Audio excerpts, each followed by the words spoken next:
uma média pra mim, por favor.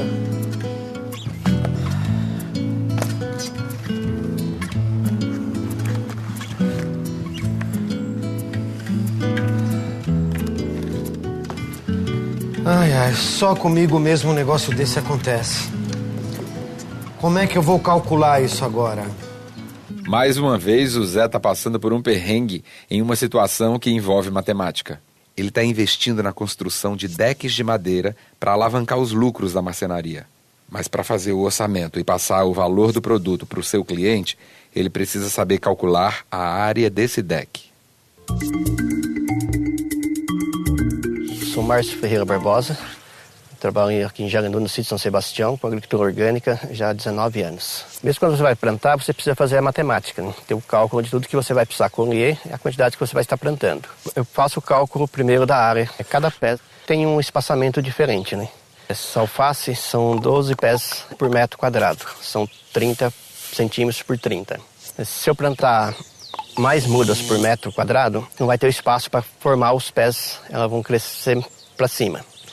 E se eu plantar menos mudas, eu vou ter uma perda de área. Eu faço um planejamento de quantos pés eu vou precisar mensal e através disso aí eu preparo a área.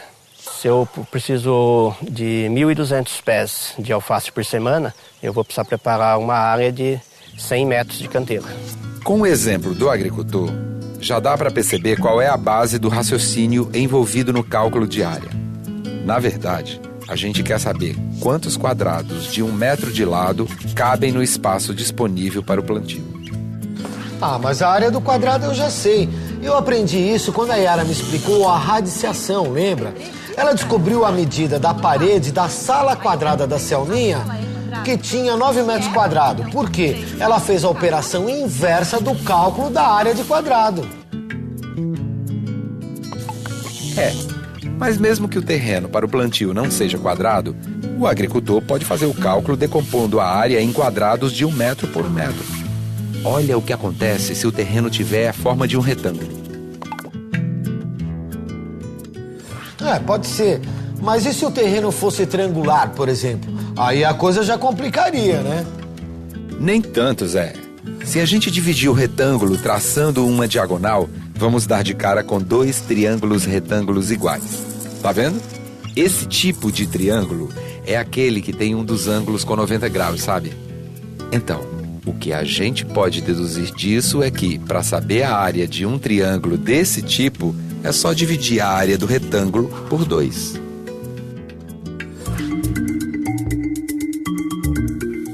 Triângulo é qualquer figura plana, né? Formada por segmentos de reta, portanto tem 3 vértices, né? Então ela é um tipo de polígono que tem 3 vértices, que tem 3 lados. Então tem infinitos tipos de triângulos. Se eu olhar em relação aos lados, eu vou considerar ou o triângulo tem os 3 lados diferentes, que é bastante comum, né? Chamado triângulo escaleno, ou ele tem ao menos 2 lados iguais, então é chamado triângulo isósceles, ou ele tem os 3 lados iguais, chamado triângulo equilátero.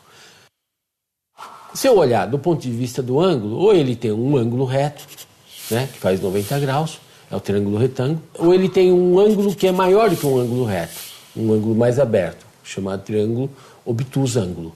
Ou todos os ângulos são ângulos agudos, menores que um ângulo reto, o chamado triângulo acutângulo. O triângulo retângulo é muito fácil de calcular a área, é só eu imaginar que ele é metade de um retângulo. E a área de um retângulo é uma coisa simples, é base vezes altura. Como o triângulo retângulo vai ser metade de um retângulo, a área dele vai ser base vezes altura dividido por 2. Obrigado. Bom, já tomei meu café e agora eu vou lá pra marcenaria porque o Ceará tá me esperando.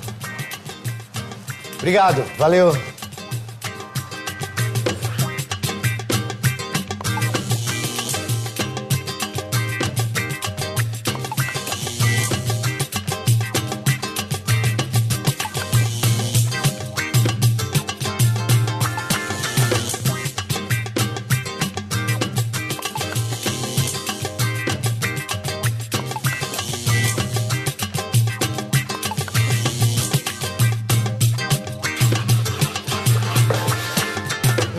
Ceará, como é que tá, meu querido? Ô, Zé, tudo bem, Zé. E aí, como é que foi lá no cliente? Ele vai mesmo fazer o deck? Não, ele vai. Só que eu não consegui dar o orçamento pra ele na hora não, Ceará. Ué, por quê? Ô, Zé, a gente tinha combinado que ia cobrar pelo metro quadrado. É só calcular quantos metros quadrados e multiplicar pelo preço, Zé. Pois é, Ceará, eu não sei calcular a área do lugar que ele quer. Esse desenho é muito difícil. Como eu faço pra calcular essa área? É um octógono, Zé. Um octógono regular, Zé. Não, eu sei, eu já conheço o desenho do octógono. Inclusive, tem um aqui montado na academia que fica debaixo do viaduto. Mas como é que eu calculo essa área, Ceará? É muito fácil, Zé. Sempre que eu dou de cara com figura assim mais complicada, eu tento fatiar, sabe, Zé? Divido em formas mais fáceis de descobrir a área. Um amigo meu, que é topógrafo, que me ensinou, Zé. O topógrafo ele é o profissional que é encarregado da medição de áreas. Então, com os mais variados equipamentos, ele vai a campo para fazer o levantamento de áreas. Quando o topógrafo vai a campo, ele não encontra uma forma regular, ou seja, um quadrado, um retângulo, que seria a forma mais simples, né, de a gente calcular a área. Então, normalmente, essas formas irregulares, nós fazemos a medição da área através de triângulos, ou seja, nós dividimos essa forma grande, calculamos primeiro uma parte, depois a outra. E tudo isso é feito através da fórmula, né? Da fórmula de cálculo de área do triângulo, que é base vezes altura sobre 2. O losango nós podemos dividir em 2 triângulos e calcular a área individual de cada triângulo de uma maneira bem fácil e depois somar essas duas áreas. E essa divisão de áreas entre várias partes facilita muito. Seria uma forma muito mais prática de se obter e calcular uma área de uma figura muito grande. Boa dica, Ceará, mas espera aí, deixa eu ver aqui. Você falou pra fatiar, né? Então, 1, 2, 3, 4. Então, ó, 1, 2, 3, 4, 5, 6, 7, 8. Ah, isso aí, Ceará! E foi assim que o Zé conseguiu resolver seu problema. Ele calculou a área de um triângulo, que é a base vezes a altura dividido por 2. Depois, ele multiplicou o resultado por 8, que é a quantidade de triângulos que cabem no octógono. O resultado dessa multiplicação é a área do octógono. Mas o Zé poderia ter desmembrado o octógono de várias outras maneiras, que chegaria ao mesmo resultado. Nossa, Ceará, que 10, mano. Vou ligar agora mesmo pro cliente pra passar o orçamento. Que legal, consegui. Alô? Tudo bem? Eu gostaria de falar com o senhor Alex. Isso, é o Zé Carlos da marcenaria. Tudo bem, seu Alex?